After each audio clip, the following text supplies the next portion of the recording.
Buenas tardes con todos. Bienvenidos a nuestro programa Hoja de Ruta Radio desde abajo. El día de hoy tenemos un invitado especial, se llama José Manuel Mejía. Es un colega peruano, graduado de la Maestría de Sociología Política por la Facultad Latinoamericana de Ciencias Sociales. Es además politólogo y está cursando estudios en la Universidad Andina Simón Bolívar. José Manuel, bienvenido. Lina, muchas gracias por la invitación. ¿Qué tal? ¿Cómo estás? Bien, como todos, esperando, digamos, no sé, nuevas respuestas o nuevas actitudes también frente a la pandemia, ¿no? Que es algo que nos afecta a todos, pero dentro de todo bien. Por supuesto, estamos todos a la expectativa respecto a esto del tema de la pandemia. José Manuel ha hecho y ha realizado estudios alrededor del tema del extractivismo, que es una de las, digamos, economías que no ha parado incluso a nivel de pandemia. José Manuel, coméntanos más o menos qué podemos entender por una política extractivista y por una economía extractivista alrededor de los estudios que has cursado. Bueno, gracias Carolina por la pregunta.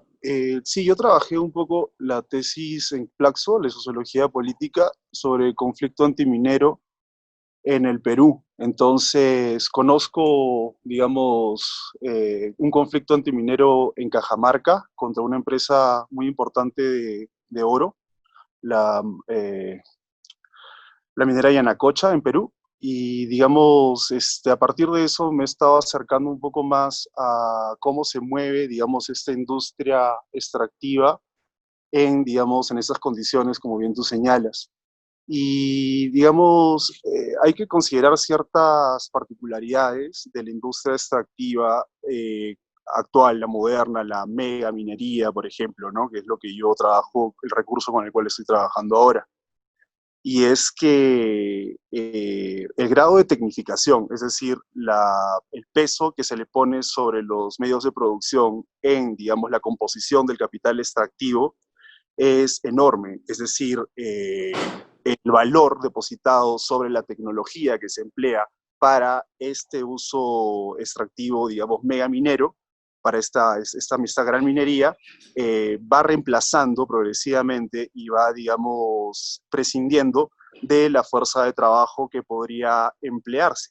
Entonces, esta sola característica de movilidad o de movilización de la fuerza de trabajo va a darle, digamos, al capital extractivo, fuera del poder político que ya ejerce sobre los estados latinoamericanos, les va a dar esta capacidad de seguir, digamos, acumulando capital de esta forma, ¿no? ¿Y cuál es la forma? La fórmula es, o sea, es poner, digamos, gran cantidad de inversión sobre equipos tecnológicos que se fabrican con estos mismos minerales que se están extrayendo. Son las mismas empresas las cuales se proveen de los mismos equipos para seguir extrayendo.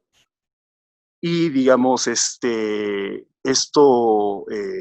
como les digo, se puede seguir reproduciendo, se puede seguir acumulando capital extractivo prácticamente sin afectación de la pandemia, ¿no? O sea, sin una industria que no se ve afectada, no solamente por temas políticos, sino por temas de la composición de su circuito de acumulación, de su dinámica de acumulación, perdón. Claro. Entonces, sí, perdón, Carolina. Lo que nos estás comentando es que, digamos, este sistema productivo extractivista ha prescindido de la mano de obra manufacturera de personas, ¿no? Lo ha volcado a una tecnificación. No se necesita mano de obra. Sí, se necesita muy poca, es en realidad, y por eso es que la industria minera tiene muy pocas conexiones con las microindustrias o las pequeñas economías locales. Es por eso que se habla de una maldición local de los recursos naturales, ya no solamente una maldición política, una maldición económica de los recursos naturales, de la abundancia de recursos naturales, sino de una maldición local. ¿Por qué? Porque la industria extractiva lo que hace a lo sumo es consumirte, como en Cajamarca, botas de caucho, digamos ponchos de agua, lampitas, piquitos que usan las personas que van a abrir trochas a veces o construir pequeñas infraestructuras que les dan a las comunidades aledañas. Pero esa no es los medios de trabajo ni los medios de producción con los cuales se mueve la industria extractiva del oro, ¿no?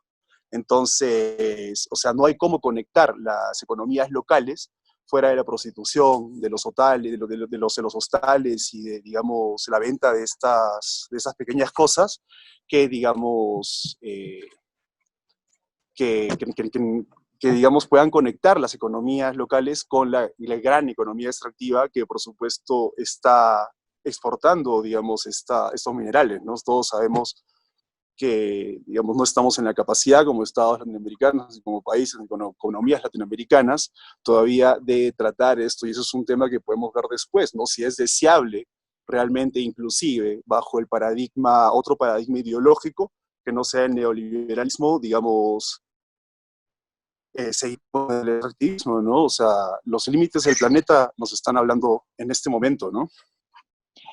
Respecto digamos, a la explotación a gran escala, José Manuel, ¿se puede prevenir daños ambientales o es más perjudicial? Porque nosotros vivíamos en el anterior gobierno el hecho de querer abrir la cordillera del Cóndor, por ejemplo, y nos decían que explotar a gran escala es mucho más, o sea, protege al medio ambiente en lugar de las pequeñas explotaciones.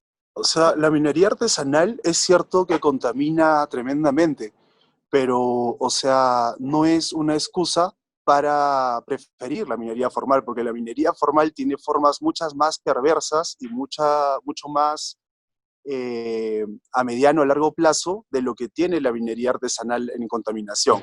La contaminación minera de la gran minería se da sobre todo en las fuentes de agua. La gran minería necesita mucha agua para pasar por esas mallas, por esas geomembranas y para poder escurrir en todo eso, en esas pozas, el metal y luego, digamos, o sea, tratar de sacarlo, ¿no? Porque estas empresas, conforme van, digamos, empleando más tecnología, por ejemplo, ya tienen fundiciones adentro de las mineras. O sea, en Perú, por ejemplo, la minera de Cajamarca no tiene una fundición dentro, pero la Southern Perú, el sur, tiene una fundición, es decir, exporta barra de oro, ya no te exporta el doré. Y todo eso tiene un costo ambiental, o sea, tremendo. O sea, si la gente no defiende el recurso natural que está compitiendo con el extractivismo, en este caso el agua, con la minería, digamos, o sea, como le digo, ya es tema de límites, de los límites naturales del planeta. O sea, no estamos jugando ahorita con, o sea, solamente con indicadores económicos de crecimiento, ¿no? Pero además son indicadores de crecimiento que nos permiten vivir únicamente del recurso natural, ¿no? Tú sabes que no tenemos, por ejemplo, tenemos una idea extractivista en América Latina y no tenemos una economía de producción tecnológica, por ejemplo, de producción, yo qué sé, se ha limitado únicamente a la manufactura. ¿Cómo entonces entender que podríamos dar un brinco de estos sistemas de producción si es que no vivimos de las explotaciones? Porque creo que ese es un gran problema en América Latina. En Ecuador tenemos que caer el precio del petróleo y pues nos encontramos tambaleando en nuestra economía. ¿Cómo entenderla o cómo poder percibir una nueva economía que no dependa de los procesos extractivistas en América Latina? Sí, ahora, Carolina, me parece sumamente importante, digamos, conversar sobre esto, porque, digamos, en estos momentos en los cuales el precio del petróleo se desploma, digamos, los minerales son vistos, ¿no? Como otra vez, como un boom minero, como un boom extractivo, y, digamos, hay razones, como te digo, para pensar que esa economía podría seguir operando de manera inafectada, ¿no? O de manera mucho menos inafectada que el resto de economías que sí dependen del trabajo. O sea, de gente que vaya a trabajar y que vaya produciendo y que tenga un peso en la producción, digamos, es significativo, ¿no? En este caso, la industria minera no, la industria minera emplea muy poco, emplea en Cajamarca una de las primeras, como les digo, eh, una de las primeras mineras de oro del mundo, digamos, la Newmont Mining Corporation, que es la norteamericana, emplea con contratistas y todo, son 7.000 empleos y estás hablando de una industria que exporta, o sea, o sea cantidades enormes de dinero. Entonces, o mejor dicho, que gana eso por exportaciones, ¿no? Eh, entonces, o sea, me parece importante conectar estas cuestiones de la industria extractiva, estas particulares de la industria extractiva, porque la industria extractiva, por donde está localizada en los Andes, está compitiendo fuertemente con otra industria, que también es que no necesariamente es extractiva, pero que en este caso sí lo es el agronegocio. Es decir, eso es a veces interesante cómo estas industrias se encuentran territorialmente, o sea, la territorialización de esas industrias está cercana, y cómo se compite agricultura con, digamos, minería, ¿no? Entonces, en esa vía creo que hay que entrar a tallar, porque si bien es cierto, digamos, la minería no es una economía alternativa, porque no hay que pensarlo así, el extractivismo no puede ser una alternativa. ¿Alternativa qué sería? Al contrario, o sea, seguir con el extractivismo es continuar con el mismo modelo que nos está dando las consecuencias, digamos, de largo plazo ahora, ¿no? Y entonces, creo que, digamos, por ese lado tiene que ir. O sea, si la economía agraria, la economía campesina, está compitiendo como una economía agrícola frente a la economía, digamos, minera, lo que hay que hacer es pensar un poco en las necesidades de los ciudadanos, en las necesidades de los latinoamericanos, de los ecuatorianos, de los peruanos, de los colombianos. ¿Y cuáles son las necesidades? Ahorita la necesidad de la pandemia es el hambre, es solucionar el tema del hambre, es solucionar, porque no podemos, o sea, confiar solamente en las políticas públicas para reactivar la economía por medio del teletrabajo, ¿no? O sea, todos sabemos que esto no va a operar así, pero, o sea, tenemos que ir, digamos, pensando en algún lado, y creo que una de las industrias que necesariamente hay que apoyar, digamos, desde el Estado, pero sobre todo concientizándose de que no debemos seguir con esta vía extractiva, y la agricultura puede ser extractivismo si es agronegocio. Entonces, por ahí va la cuestión. O sea, hay que ver el campo, pero verlo de otra forma, ya no verlo con el agronegocio. Ver la competencia con la minería por el agua, sí, o la resistencia contra la minería por el agua, sí, pero pensando también en la economía campesina, porque por ahí tenemos que salir. O sea, yo no veo otra forma. Claro, es súper interesante lo que tú has mencionado y es un tema de largo debate, ¿no? Aquí en realidad se ha comentado mucho sobre que Latinoamérica sea uno de los continentes que alimenta el mundo, ¿no? Tenemos como gran cantidad de agricultura para poder alimentar el mundo, de eso se habla. Sin embargo, creo que es todavía un tema medio utópico, pensando además que estamos contracorriente, además luchando contra negocios grandísimos y contra capitales, macrocapitales a nivel mundial. Y en eso Claro, está mi pregunta. ¿Quiénes son los dueños de las minerías en Cajamarca? o ¿Son los sea, mismos peruanos? ¿Son capitales peruanos? Porque aquí teníamos en Ecuador un gran debate que los dueños, por ejemplo, de las extracciones petroleras son chinos, estadounidenses y dejan un tanto por ciento en el Ecuador, pero se llevan. Y después tienes la paradoja que te venden eh, digamos, los derivados del petróleo. No sé si es que sea el mismo tema en Perú. claro, sí, o sea, es un poco a veces cuando uno prefiere, ¿no? El mal menor, ¿no? O sea, en elecciones a veces esto funciona, ¿no? Uno tiene que votar por el mal menor para que no gane el mal mayor, ¿no? Precisamente, ¿no? Entonces, en este caso, digamos, o sea, creo que el hecho de que un capitalista nacional, es decir, por ejemplo, un grupo oligárquico minero, como el grupo minero Buenaventura en, digamos, Perú, ¿de quiénes son? ¿De quién es el Grupo Minero Buenaventura? El Grupo Minero Buenaventura es de la familia Benavides. No sé si han escuchado hablar de ese señor Roque Benavides, si se quiere lanzar a la presidencia, es el dueño del Banco de Crédito del Perú, ¿ya? Y tiene, así como otros grupos económicos, tiene este Grupo Minero Buenaventura, ¿ya? Entonces estamos hablando de una familia que gobierna el Perú desde, digamos, fechas inmemorables, ¿ya?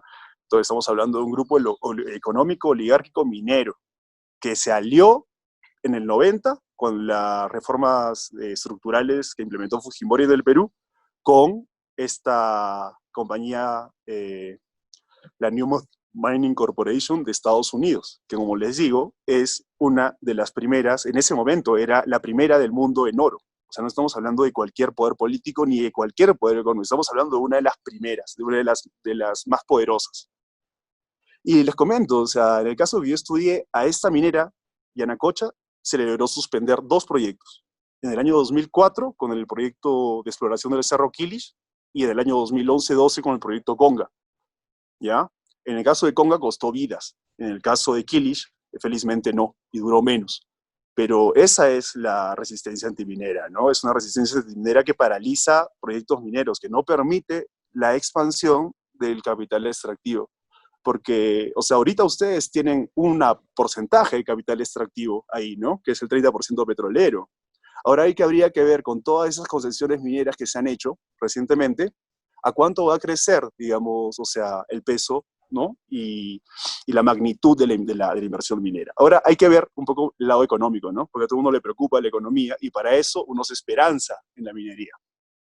Pero, o sea, la única forma en la cual la minería deja recursos, o sea, es por medio de las rentas mineras. Y eso implica rentas estatales, esto implica cobros estatales y implica negociaciones con las mineras.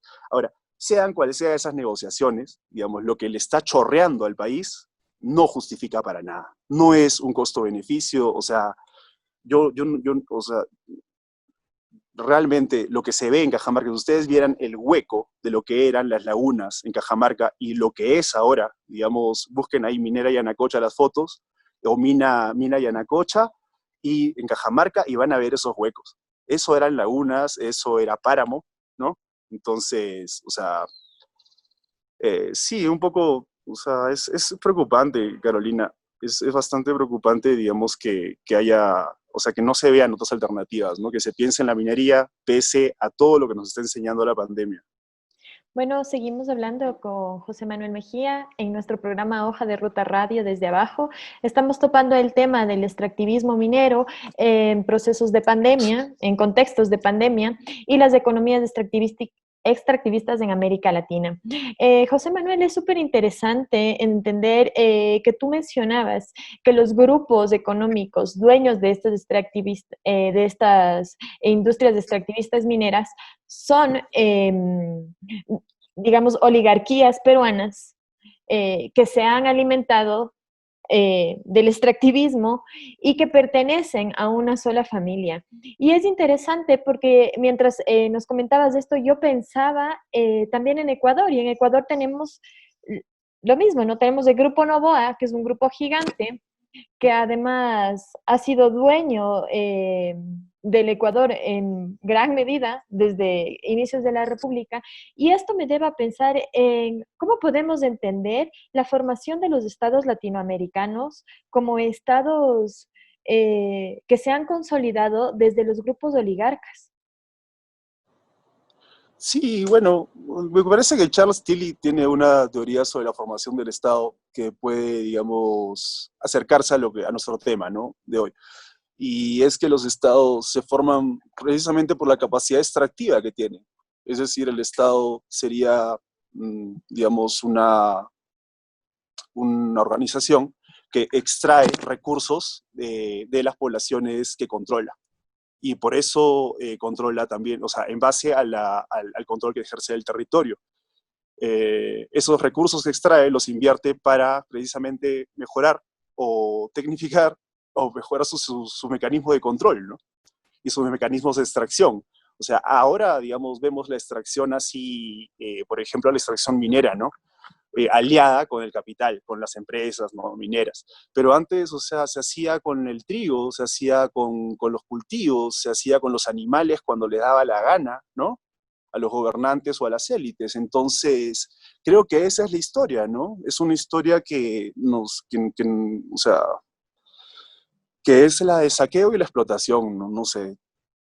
Y entonces estamos manejando el mismo modelo que manejamos en los años de colonización. Por eso creo que hablamos que el problema latinoamericano de los estados es un problema colonial. O sea, seguimos manteniendo estados coloniales que se basan en el extractivismo, que se basan en la explotación, y ahora además con los que nos cuentas que es aún el panorama peor cuando no necesitan mano de obra y cuando se va tecnificando y desechando esa mano de Claro. obra y extraer de un territorio, de una localidad que además no le va a quedar esta extracción, o sea, no le va a quedar ningún tipo de capital, ningún tipo de ganancia, llevárselo a la élite, a la oligarquía y seguir empobreciendo a las localidades, y no solo empobreciendo en cuestiones económicas, sino también empobreciendo su territorio, ¿no? Van a ser Claro. territorios que no van a ser posible la siembra, que no va a ser o sea, que se mueve la dinámica de una economía además, ¿no? Sabemos que, por ejemplo, el extractivismo lleva más allá del cambio climático, sino que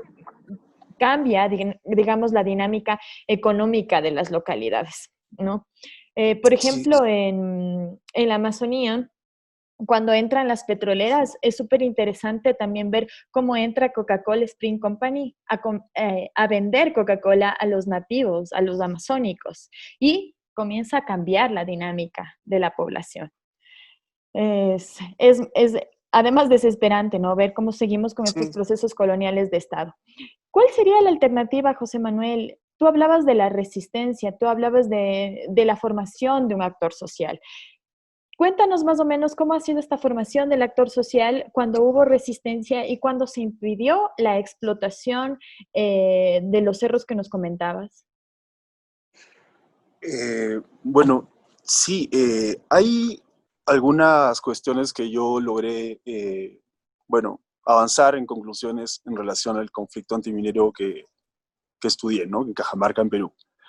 Primero es que necesitamos, para hacer una resistencia efectiva a la minería, necesitamos contar con las organizaciones formadas previamente, es decir, las organizaciones tradicionales y las organizaciones, digamos, territorializadas con anterioridad al proceso de intervención extractiva, a la intervención extractiva en sí. Es decir, con las organizaciones que estuvieron antes de la minería, con esas organizaciones se tiene que trabajar.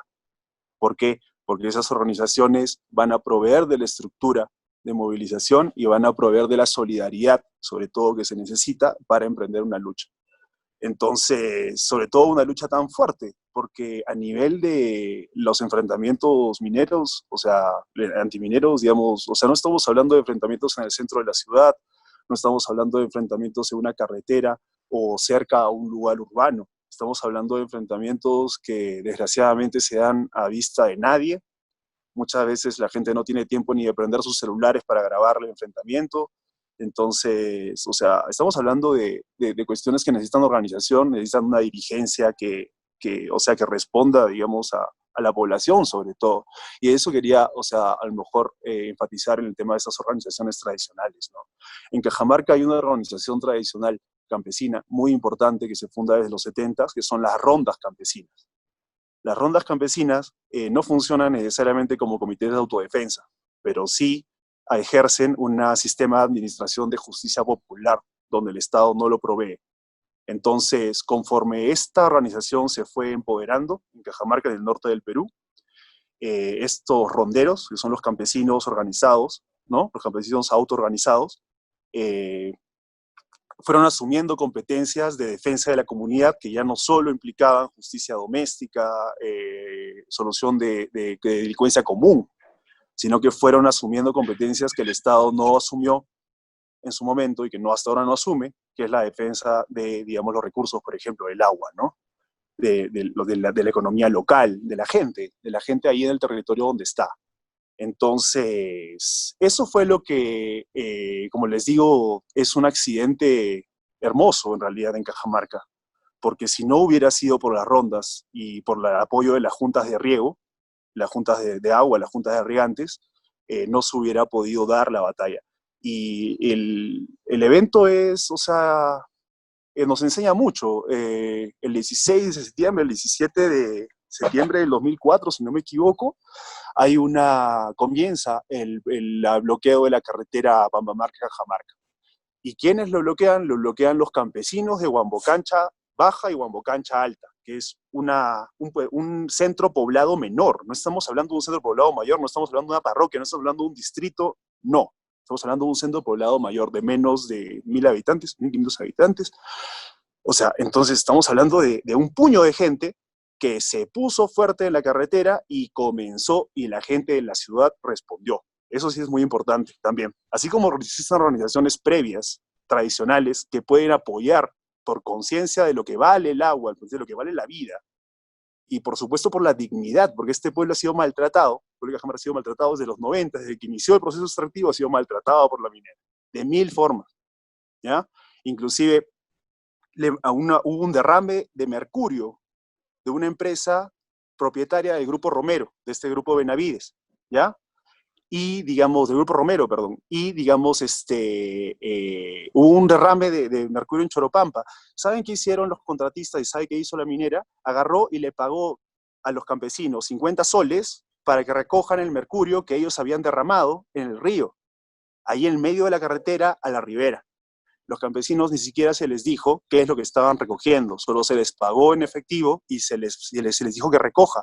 La gente recogió con la mano el mercurio, los niños con la mano el mercurio. Entonces, o sea, eso es un maltrato, eso es un atentado contra la dignidad de un pueblo. Y eso es lo que le hizo que la ciudad responda a la organización de los campesinos más adentro, en las provincias de Pambamarca y Cajamarca. Entonces, les decía esto porque es importante la solidaridad en el campo, pero también la solidaridad con el campo. Y en esto vinieron las organizaciones ambientalistas, que también son importantes. Es importante que el campesinado y que, digamos, la gente en el campo entienda las reivindicaciones ecológicas, sin necesidad de que las ONGs, por supuesto, como sucedió en Cajamarca, no lograron apropiarse del conflicto antiminero. No lograron. La gente, a diferencia, y eso lo quería enfatizar cuando les decía lo de las rondas, ¿cuál es la particularidad de esas organizaciones tradicionales campesinas, a menos de esta que yo he estudiado y de otras que estoy estudiando? Es que ejercen completo control sobre sus líderes, no como nosotros, que esperamos una democracia representativa, nos guiamos de una democracia representativa de un partido político, etcétera, elecciones. Ellos controlan y a sus líderes, cuando se portan mal, les dan de azotes o les hacen hacer cunclillas y trabajos, o sea, para la comunidad, porque, o sea, controlan por completo. Perdón, Claro, Carolina. es súper interesante lo que estás manifestando, porque entonces entendemos también que hay una crisis de la democracia representativa a nivel latinoamericano, a nivel de lo que nosotros estamos viviendo, por supuesto, y eso se está presentando muchísimo en el tiempo que estamos atravesando en el contexto actual, incluso a nivel ecuatoriano, ¿no? Se ve cómo los, digamos, mandatarios asumen o no el poder explotar, el poder extraer y además asumen a quién dárselo. Respecto a lo que contabas, aquí se parece mucho a lo que hizo Texaco, ¿no? Cuando hubo este derrame de petróleo y Texaco pues dejó ahí, los campesinos limpiaban, hubo un montón de gente eh, a la que le dio cáncer después de esto y sigue como una lucha desde las bases hacia los macropoderes económicos. Creo que queda mucha tela por cortar alrededor de esto, mucho debate alrededor de esto que podríamos plantear. Y finalmente quisiera, José Manuel, ir cerrando la idea y que nos dejes con un mensaje sobre todo de cómo podemos resistir desde las ciudades y cuál sería el papel de las ciudades frente a los procesos extractivistas. Vale, Caro, bueno, gracias por la pregunta.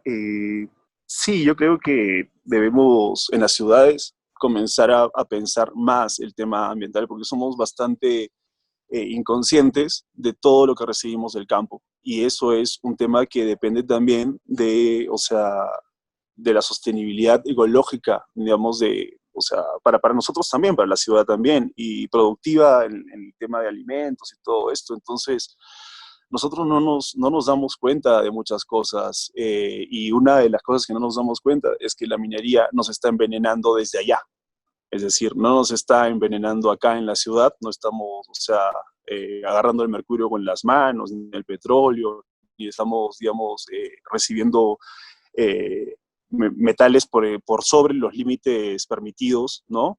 Por los límites permitidos en el agua, ¿no? Esos análisis del agua son sumamente necesarios que haga, por ejemplo, gente que estudie en las universidades, ¿no?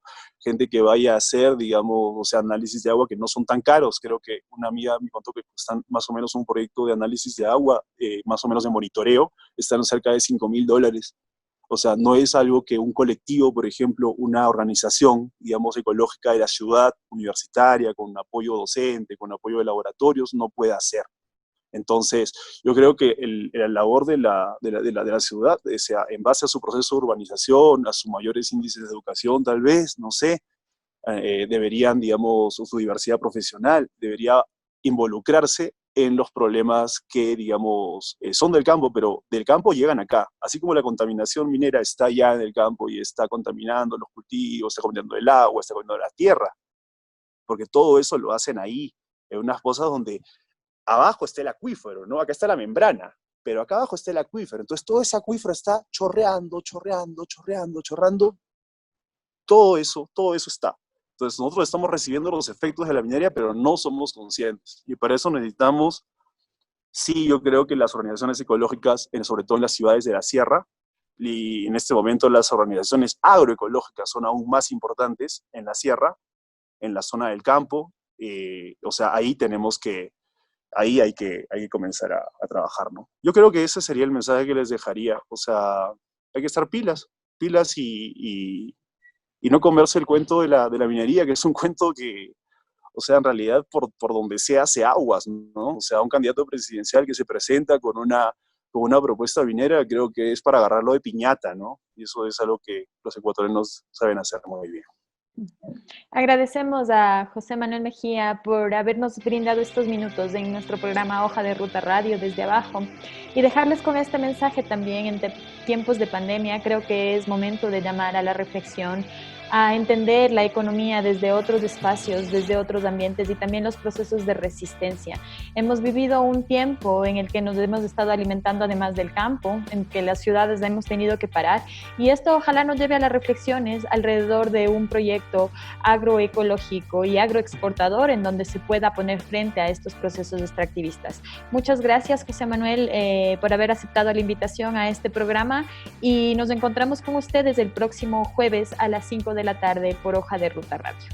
Gracias. Gracias, Carolina. Cuídense. Chao. Gracias por escuchar. Hasta luego. Chao.